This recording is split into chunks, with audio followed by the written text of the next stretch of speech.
Hai Kev People, welcome to Kev TV dalam seri Cerdas Finansial ala Milenial. Apabila kita membahas tentang keuangan, hal yang melekat dari hal ini adalah metode penyimpanan dan pengelolaan aset keuangan. Banyak sekali cara yang digunakan oleh masyarakat dalam menyimpan dan mengelola aset keuangan mereka.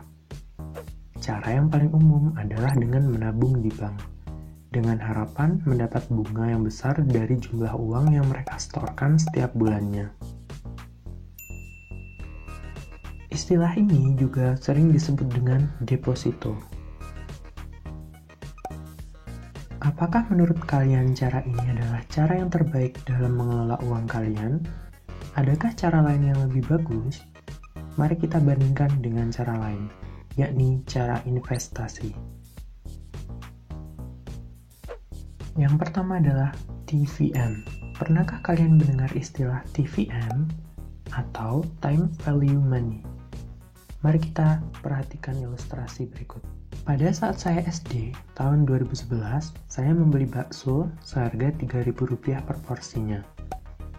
Tahun 2014, saya membeli bakso dengan harga Rp5.000 per porsinya. Dan pada tahun 2020, saya membeli bakso seharga Rp15.000 per porsi. Inilah yang disebut dengan TVM. Semakin bertambahnya tahun, semakin naik pula harga barang. Akankah harga di tahun yang akan datang akan tetap sama?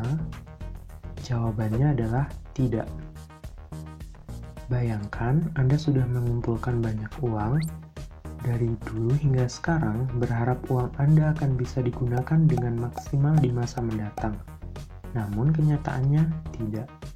Semua barang yang hendak kalian beli atau inginkan mengalami kenaikan, sedangkan uang kalian hanya sebatas nominal tersebut.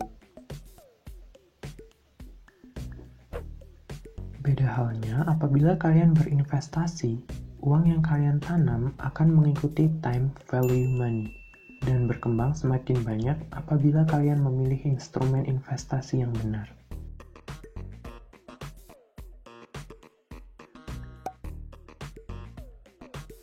Yang kedua adalah pajak.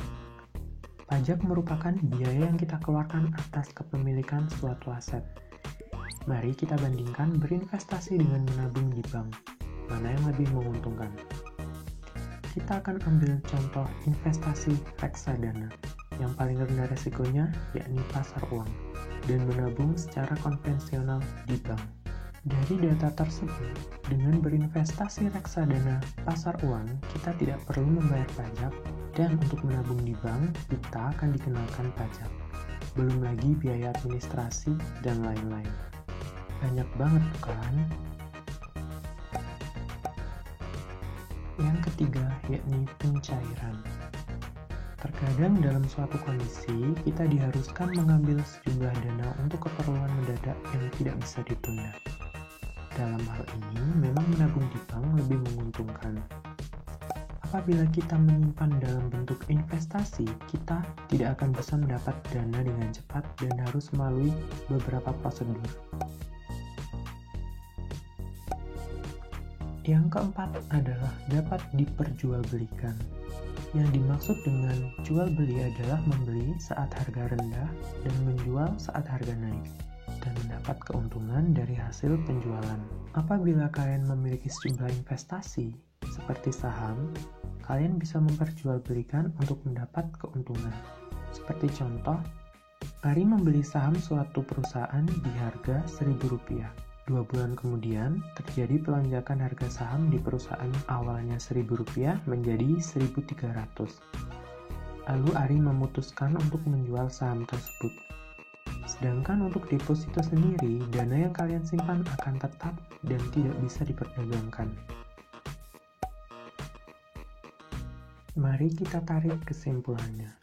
Dalam mengatur keuangan, kita tidak boleh menaruh seluruh aset pada satu instrumen saja.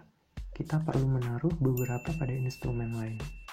Jadi, simpanlah sebagian dana yang akan kalian gunakan 1 atau 2 tahun mendatang di bank, dan sisihkan sebagian dana untuk investasi jangka panjang.